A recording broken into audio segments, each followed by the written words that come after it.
하나님 말씀은 살리는 역사가 있습니다. 이 말씀을 우리가 들을 때 어떤 식으로 들어야 되니까 오늘 성경 오늘 말씀을 통해서 정말 하나님을 경외하고 계명을 즐거워하는 자에게 복이 있다고 그랬는데 이 말씀 듣고 축복받는 우리 모두가 되시길 주님의 이름으로 축원합니다. 오늘 84번 말씀에 대한 태도입니다.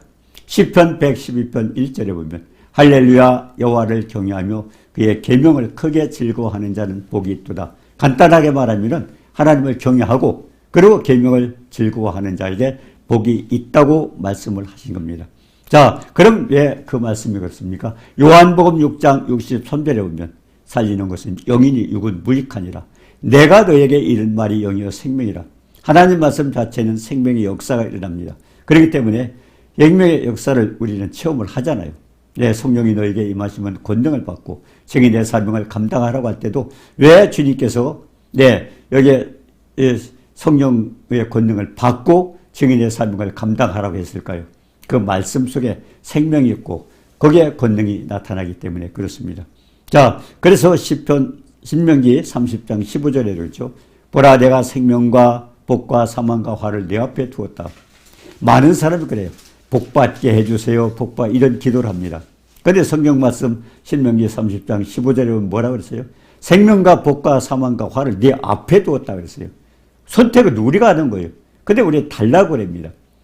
하나님 말씀을 지키고 말씀에 순종할 때는 생명과 복을 얻고 그렇지 않고 하나님 말씀을 거역할 때는 저주와 화가 임한다고 그랬는데도 우리 달라고 해요. 내가 어떤 복받는 비결을 모르기 때문에 그냥 무조건 복 주시오 복 주시오. 많은 사람이 기도할 때 보면 복 달라는 기도만 하고 있습니다. 우리에게 그렇게 되는 게 아니에요. 하나님 네가 선택하라고 그랬습니다.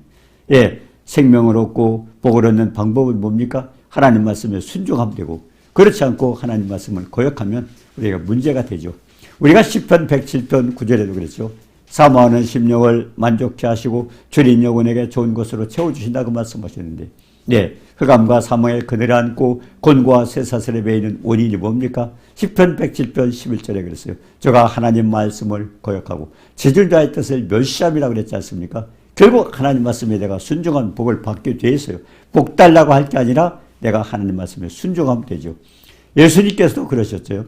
요한복음 14장 21절에 보니까 나의 계명을 가지고 지키는 자라야 나를 사랑하는 자니 나를 사랑하는 자는 아버지의 사랑을 받을 것이고 나도 그를 사랑하여 그에게 나를 나타내리라. 주님의 보이지 않고 주님의 음성을 들지 않았다 할지라도 내가 하나님 말씀을 지켜 행했더니 주님께서 해주셨네. 나타내 주신다고 말씀을 하셨습니다. 그렇기 때문에 말씀에 대한 태도는 결국 하나님을 경외하고 계명을 지키는 자에게 복을 준다고 그렇게 말씀하고 있습니다. 우리가 시편 1편의 1절, 2절, 3절에도 봅니다.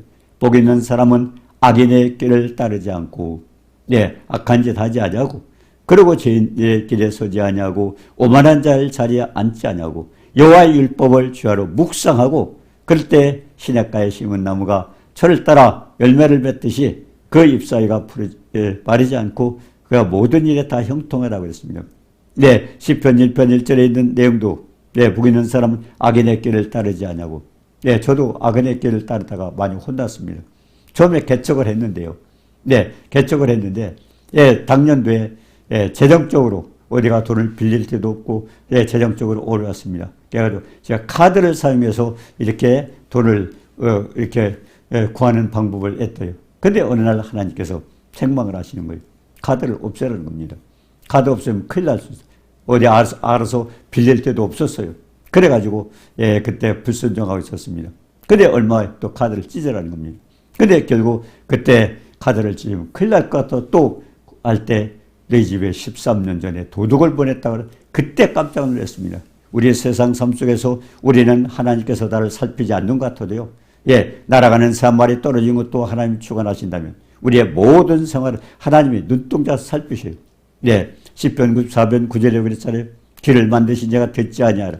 눈을 만드신 자가 보지 아니하라. 하나님은 눈동자같이 우리를 살피고 계셔요. 우리가 몰라서 그래요. 전 깜짝 놀랐습니다. 13년 전에 내 집에 도둑 보냈다고. 그래서 그때 도둑 맞은 것은 그냥 잘못돼서 맞았다고 생각을 했는데 하나님 보내셨다고 그래서 깜짝 놀랐습니다. 근데 사실은 제가 그때 카드를 가지고 다시 은행에 가서 복구하고 그랬는데 그걸 가지고 책망하는 겁니다. 그래서 제가 간증도 한 적이 있어요. 목사님들 많이 만나서 제가 그런 간증을 한 일이 있어요. 근데 간증을 하고 그때 어떤 목사님은 가서 카드를 찢었답니다. 제 간증 듣고. 그러고 나서는 다른 분은 그냥 하지 않았는데요. 그러고서 IMF가 터졌습니다. IMF 지난주에 그분이 간증을 하더라고요. 그때 조 목사님 간증을 듣고 나도 채를 찢었는데 지금 여기서 신용불량자 안 된 사람 있으면 손 들어보라고. 굉장히 IMF 때 많이 당했지 않았습니까? 그래서 우리가 머리 굴리고 내 멋대로 하나님께 기도하지 않냐고. 하나님께 매달리지 않고 내가 해결할 수 있다. 어떤 것은 내가 해결하고 어려운 것은 우리가 기도하지 않습니까?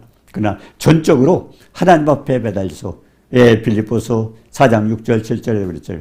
아무것도 염려하지 말고. 근데 염려 다 하고 있습니다. 염려부터 하지 말아야 되고 오직 모든 일에 기도와 간구로 너희 구할 것을 하나님 앞에 감사함으로. 그러니까 염려하지 말고 감사기도 하라는 겁니다. 모든 문제를 놓고. 그렇지 않았을 때 그것이 악인의 깨더라고요. 머리 똑똑한 사람들이 더 문제가 많아요.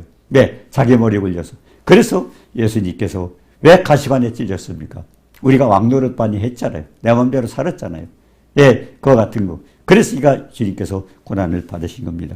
자, 그래서 가장 중요한 것은 여호와를 경외하고 하나님 계명을 즐거워할 때 축복을 받는다고 그렇게 말씀하고 있습니다. 자, 그러면 창세기 22장 17절에 보면요. 내가 네게 큰 복을 주고 내 씨가 크게 번성하여 하늘의 별과 같고 바닷가의 모래와 같게 하리니 내 씨가 그 대적의 성문을 차지하리라. 또 내 씨로 말미암아 천하 만민이 복을 받으리니 이는 내가 다의 말을 준행하였습니다. 결국 아브라함도 하나님 말씀을 지켰기 때문에 복을 받게 되는데요. 가장 중요한 것은요. 아브라함이 어떻게 했습니까? 여기 보면 아브라함은요. 창세기 22장에 보니까 하나님이 어떤 명령을 하셨어요? 내 아들 내 사랑하는 독자 이삭을 모리아 땅으로 가서 내가 네게 일러준 한 산 거기서 그를 번제로 드리라. 결국 하나님을 시험한다고 그랬습니다. 창세기 22장 1절에 보니까 하나님께서 아브라함을 시험할 때 아브라함은 어떤 걸 시험했어요? 내 아들 내 사랑하는 독자 그 아들을 번제로 드리라고 그랬습니다. 자, 복을 받기 위해서는 결국 하나님을 경외해야 되는데 결국 아브라함은 그때 이제 불교 하나님의 경외함을 인정을 받았던 것입니다. 내 씨로 말미암아 천하 만민이 복을 얻고 결국 아브라함의 씨가 누굽니까? 예수님입니다. 결국 그 축복상에 예수님이 나타나지 않습니까? 그래서 시험 대상은 결국 사랑하는 독자 이삭을 번제로 드리라는 겁니다. 생각해 보셔요. 사랑하는 독자 이삭 그 아들이 어떤 아들이에요? 로마서 4장 19절 20절에 보니까요. 19절 22절에 보니까 100세나 되어 자기 몸 죽은 것 같고 100세 자식 낳을 수 있습니까? 99세 말씀을 받았는데요. 100세나 되어 자기 몸 죽은 것 같고 사라의 태도 아내 90살이지만 아이를 잉태할 수가 없습니다. 그런데도 아브라함은 그냥 믿음이 약하여지지 않고 결국 육의 생각으로는 불가능하지만 그냥 하나님 말씀을 믿고 순종했더니 100세 자식을 낳은 거죠. 90세 그 아내가 자식을 낳은 겁니다.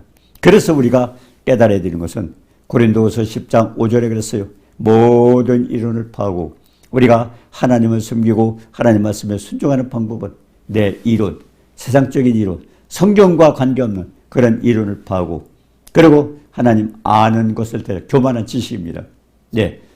이론, 그 다음에 교만한 지식 다 포기하고 그리고 모든 생각을 사로잡고 하나님의 생각과 우리 생각이 같은데 우리는 같다고 생각을 합니다. 우리는 피조물이요. 하나님은 창조자입니다. 그런데도 우리는 같이 생각, 그거는 안 되는데 어떤데 우리가 판단하고 있어요. 그분은 창조자입니다. 창조자예요. 그러면 아브라함은 어떤 사람이에요? 아브라함 그랬어요. 아브라함은 죽은 자를 살리시고 없는 것도 있는 같이 보시고 왜? 100세의 자식을 낳았기 때문에 경험을 했습니다. 하나님은 전능하신 하나님입니다. 우리 예수를 잉태한 마리아도 마찬가지잖아요.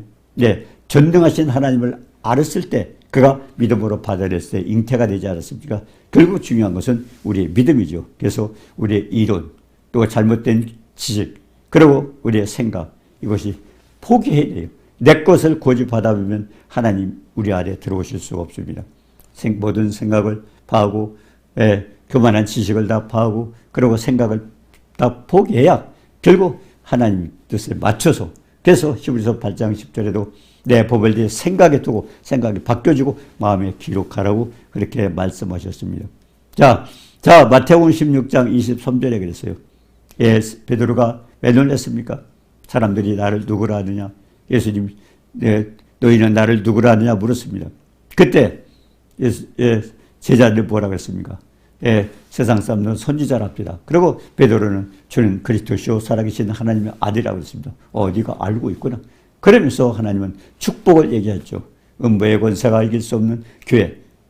결국 악한 마귀를 물리칠 수 있는 권세입니다. 사망 권세를 깰 수 있는. 그리고 그 다음에 천국 열쇠를 준다고 그랬습니다. 그런데 그 말을 듣고 예수님이 다음에 뭐라고 하셨어요? 내가 고난을 받고 죽었다가 그리고 부활한다고 그랬는데 죽었다라는 말에 베드로는 깜짝 놀래가지고 뭐라 그랬어요? 주여 그랬지를 만류했습니다. 죽을 수 없다 그랬습니다. 그때 예수님 뭐라고 하셨어요? 네가 하나님의 일을 생각지 않고 사람의 일을 생각하는. 그러니까 인간의 생각 가지고는 하나님 역사할 수 없어요. 가장 중요한 것은 우리가 말씀에 순종할 때 내 생각을 포기해야 됩니다. 내가 생각해서 이렇다 저렇다 아닙니다. 하나님 말씀 속에는 창조주의 섭니다. 전능하신 하나님. 죽은 자를 살리시고 없는 것도 있는 같이 부르시는 창조자의 섭입니다. 그런데 우리는 그 생각하고 내 생각하고 같이 맞춰서 하려고 하니까 문제가 되는 것입니다. 자, 그래서 아브라함은 어떻게 했습니까? 불과 나무는 있는데 번제할 어린 양이 어디 있습니까? 하고 이삭이 질문했을 때 번제할 어린 양은 하나님이 자기를 위해서 준비한 거기서 너를 죽인다고 할 수 있겠어요? 하나님께 맡겼어요. 번제할 어린 양은 하나님께서 준비하실 것이다. 그러고서 단을 쌓고 나무를 벌려놓고 이삭을 결박해놓고 단 나무에 올려놓고 칼을 잡고 아들을 죽이려고 할 때 아브라함아 그때 천사가 뭐라고 했습니까? 그 아이에게 손을 대지 말라. 아무 일도 하지 말라. 결국 아브라함을 시험했던 것입니다. 뭡니까? 아브라함에게는 가장 귀한 게 아들이었었어요. 100세에 난 자식이기 때문에 눈에 넣어도 아프지 않은 그 자식을 번제를 태워 없애라는 겁니다. 여러분 할 수 있습니까? 그 시험에서 아브라함이 어떻게 순종할 수 있을까요? 하나님은 존경하신 하나님.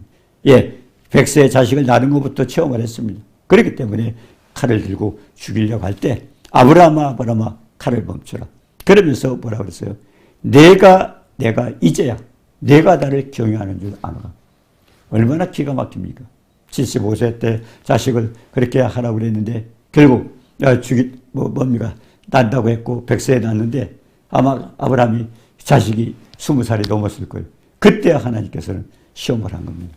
몇 년 전에, 몇십 년 만에 그 사랑하는 독자 아들을 아끼지 않고 희생하려고 말씀에 순종할 때 하나님께서 그때 말씀하셨어요. 내가 이제야 내가 나를 경외하는 자. 하나님 경외라는 게 우리는 그냥 적당히 되는데요. 아니요. 거기서 장세기 22장을 통해서 가르쳐 주시는 경위가 뭡니까? 내가 사랑하는 내가 가장 귀한 것을 내가 포기할 수 있을 때 이것이 하나님을 경외하는 마음. 결국 공경경자 두려운 마음으로 불순종할 때는 재앙이 있습니다. 심판을 받습니다. 그러나 우리가 순종할 때는 축복을 받아요. 그래서 하나님을 경외하는 것은 말씀에 순종하지 않을 때는 그런 책망도 받지 않습니까? 그렇기 때문에 가장 중요한 것은 제일 사랑하는 대상 우리가 있습니다. 아브라함에게는 사랑한 독자 이삭이 되겠지만 우리 각자 가장 사랑하고 아끼는 게 있습니다. 그것보다 순위를 결국 하나님이 아니고 그런 것들도 오락이 될 수도 있고 취미가 될 수도 있고 아니면 어떤 다른 것들이 될 수 있습니다. 그것이 하나님보다 더 사랑하는 대상이 돼서 하나님을 섬기는 데 문제가 된다면 순서를 바꾸라는 겁니다. 그래서 우리가 오해받을 말씀도 있죠. 왜냐하면 하나님께서 예를 들어서 모든 것을 포기할 때 그건 안 되는데 결국 안 되면 축복도 받을 수 없는 거예요. 가장 중요한 것은 하나님을 우선순위로 놓으라는 것입니다. 결론은 제일 사랑하는 대상을 하나님으로 바꾸라는 겁니다. 그때 하나님은 축복을 줍니다. 누가복음 8장 12절에 그럼 말씀 계명을 어떻게 즐거워하는가? 거기에 네 가지 밭이 나옵니다. 길가에 있다는 거다. 길가에 있는데 마귀가 물어갔다. 구원받지 못하도록 마귀가 방해를 받습니다. 마귀가 물어갔습니다. 그렇기 때문에 어떤 사람은 수없이 교회를 다녔는데도 말씀이 한 구절도 없어요. 왜? 마귀한테 다 뺏기는 겁니다. 또 바위 위에는 뭡니까? 네, 기쁘게 받긴 받았지만 뿌리가 없어서 결국 신앙에 뿌리가 있어야죠. 왜? 실현당할 때 다 배반당한다. 그리고 그다음 가시떨기 맛이 있습니다. 말씀을 듣고 지내는데 이생의 염려, 온갖 염려를 다 하고 있는 거예요. 그러니까 믿는 사람들이 염려를 할 때 그게 얼마나 문제입니까? 우리가 빌립보서 4장 6절 7절에 아무것도 염려하지 말고, 그래서 염려를 그만둬야 돼. 염려 그만두고 감사로 바뀔 때 하나님이 부담을 느끼시는 겁니다. 그래서 하나님께 맡기는 거죠. 그러면서 염려하지 말고, 그 다음에 재물에 대한 욕심. 네. 그러니까 마태복음 4장에 예수님께서 처음에 시험 받으실 때 인간에게 가장 하는 게 먹고 마시고 입는 거. 그것 때문에 예수님께서 시험을 받으시고 말씀으로 물리쳤지 않습니까? 기록되었으되 결국 내가 하나님의 아들이거든 돌이 떡더기가 되게 하라. 주님께서 그때 그랬어요. 사람이 떡으로만 사는 것이 아니요 하나님 입으로 나오는 모든 말씀으로 사는 것이라. 결국 생명의 말씀이 요한복음 6장 63, 마태복음 6장 63절에도 그랬습니다. 너희는 먼저 그의 나라와 그의 의를 구하라. 그러면 이 모든 것, 먹고 마시고 입는 것 내가 더하라고 그랬습니다. 가장 중요한 것은, 근데 우리가 하나님의 뜻을, 하나님의 능력을 생각 안 하고 내 생각대로 된다 안 된다 결정하면서 우리가 하나님 말씀에 불순종할 때가 많습니다.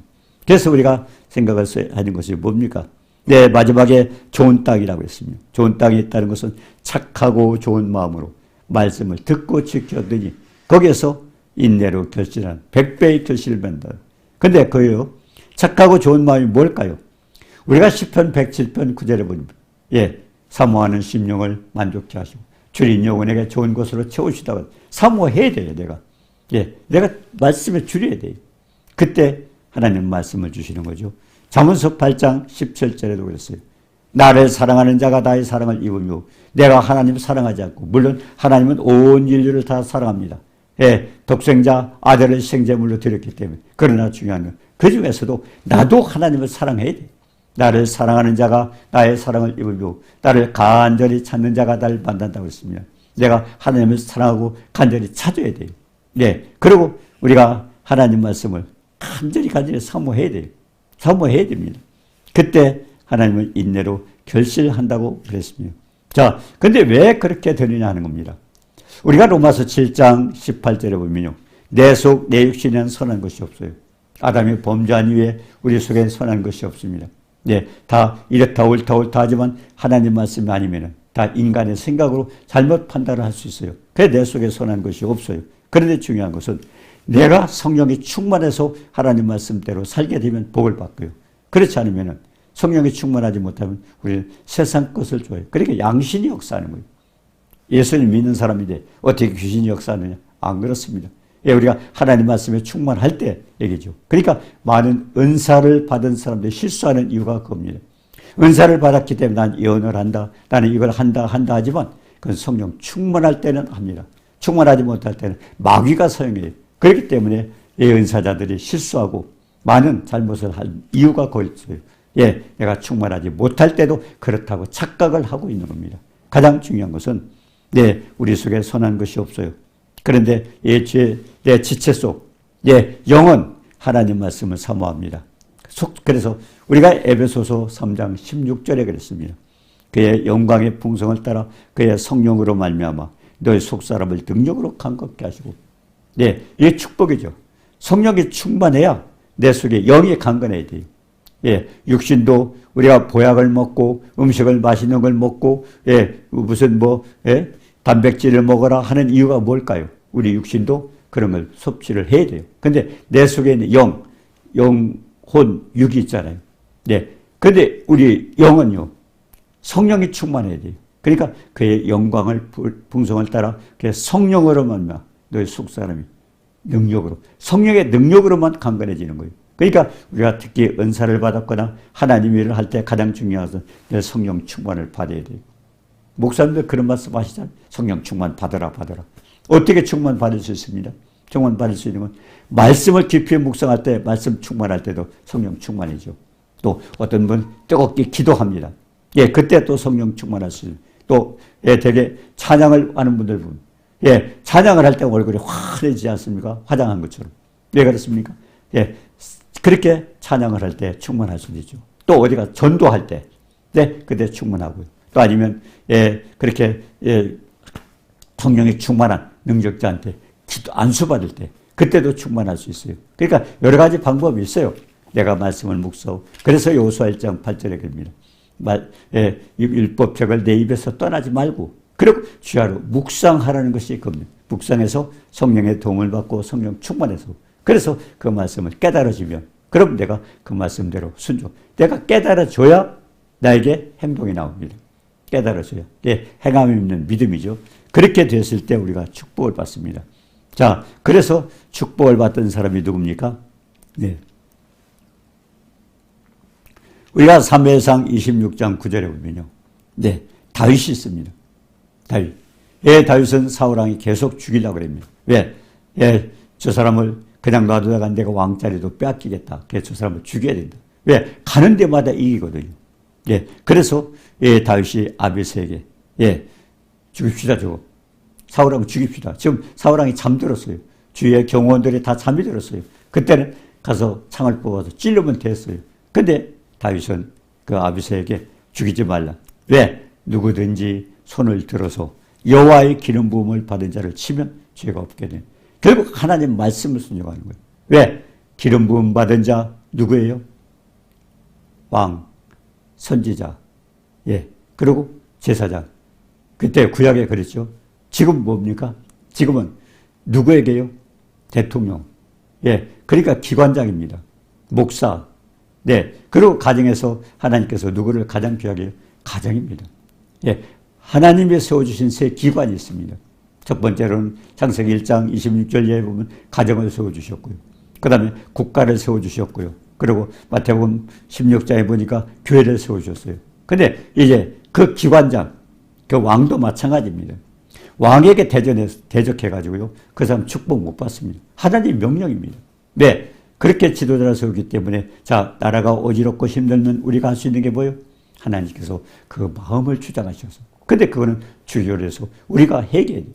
악한 길에서 떠나서 결국 우리가 죄를 고백하고 하나님 앞에 나아가야 돼요. 바로 서야 돼요. 우리가 바로 설 때 하나님은 주장합니다. 우리가 악하면 악할수록 왕을 악하게 만듭니다. 애굽의 바로 왕은 이스라엘 백성을 괴롭혔지만 하나님께서 내 종이라고 그랬어요. 바빌론의 느부갓네살 왕도 이스라엘을 망하게 때렸어요. 그렇지만 하나님은 내 종이라고 그랬습니다. 결국 왕은요 하나님이 주관하셔요. 그렇기 때문에 예를 들어서 우리나라 같으면 대통령이 잘못했을 때 어떻게 대항할 게 아니라 하나님 앞에 기도하고 우리가 해결하는 겁니다. 하나님, 우리가 경건하고 단정하고 고요하고 편한 가운데 주님 잘 섬길 수 있도록 대통령과 위정자들 당리당략 사례설계를 접도 진정으로 나라와 민족을 위해서 충성할 수 있도록 그렇게 해달라고 하나님께 기도해야 되는 겁니다. 왜? 기름 부음 받은 자. 그때도 했지만 지금도 왕, 대표자죠. 왕, 그래, 권세자들. 그리고 우리가 교회 목사님도 목사님하고 할 게 아니라 목사님을 넣고 하나님께 기도하는 겁니다. 가장도 마찬가지입니다. 가장이 축복을 받아야 하나님께서 제일 먼저 누구요? 아빠, 엄마, 자녀들입니다. 그렇기 때문에 가정을 넣고 우리가 기도해야 돼요. 부부가 돼서 서로 변경시켜 우리가 바꿀 수 없어요. 가장 중요한 건 하나님이 주관하셔야 돼요. 그래서 우리 매사를 하나님 앞에 기도해야 됩니다. 그래서 그때 다윗은 뭐라 그랬습니까? 기름 부음 받은 자를 내가 해치면 죄가 없겠네. 결국 못했어요. 여기서 한번 생각을 해보세요. 다윗은요, 그 하나님 말씀에 생명을 거는 겁니다. 사울왕이 자기를 언제 죽일 수도 있어요. 근데 죽이지 못하는 이유가 뭐예요? 하나님 말씀에 기름 부음 받은 자 해칠 수 없다고 하기 때문에 그래서 해치지 못한 겁니다. 그래서 하나님께서 뭐라 그랬습니까? 내 마음에 합한 자다. 그러고 뜻을 이루겠다. 그러니까 다윗을 통해서 하나님 크게 사용하신 이유는 뭡니까? 그가 자기 생명보다도 하나님 말씀을 귀하게 여겼던 겁니다. 그래서 오늘 시편 112편 1절에 거기서 우리에게 주는 축복이 뭡니까? 복을 받는 방법은 여호와를 경외하고, 경외한다는 게 적당히 믿어서가 아니에요. 하나님은 내가 말씀에 불순종할 때는 책망도 받을 수 있습니다. 말씀에 순종할 때 축복받는 거예요. 그래서 경외는 아브라함처럼 그렇게 사랑하는 자식을 번제로 드렸을 때, 그때 버티려고 작정을 했을 때 아브라함아 칼을 멈춰라. 이제야 내가 하나님을 경외하는 줄 알았다. 그때 인정을 받았어요. 그래서 중요한 것은 정말 하나님을 경외하고 하나님을 그래 물론 두려워하는 막 하나님을 두려워할 필요 없지만 근데 왜 하나님 말씀에 불순종할 때는 심판이기 때문에 그래서 그게 경입니다. 그리고 하나님의 계명을 사랑했을 때 복을 받는 겁니다. 복 달라고 기도할 게 아니라 내가 하나님을 경외해야 되고 말씀에 순종할 때 하나님 주시는 축복이요. 왜? 생명과 복과 사망과 화를 신명기 13장 15절에 내 앞에 두었다. 선택은 내가 하는 겁니다. 그래서 하나님 말씀 계명을 지키고 사랑하고 그리고 하나님을 경외하는 그런 축복자로 이 축복 누리시기를 주님의 이름으로 축원합니다. 은혜로우신 주님 사랑을 감사합니다. 우리가 하나님을 섬긴다 하지만 형식적으로가 아니라 이 다윗처럼 아브라함처럼 하나님을 경외하고 그 말씀에 순종해서 정말 하나님께서 주시는 축복을 누릴 수 있도록 모두를 도와주옵소서. 예수님의 이름으로 감사드리며 기도드리옵나이다. 아멘.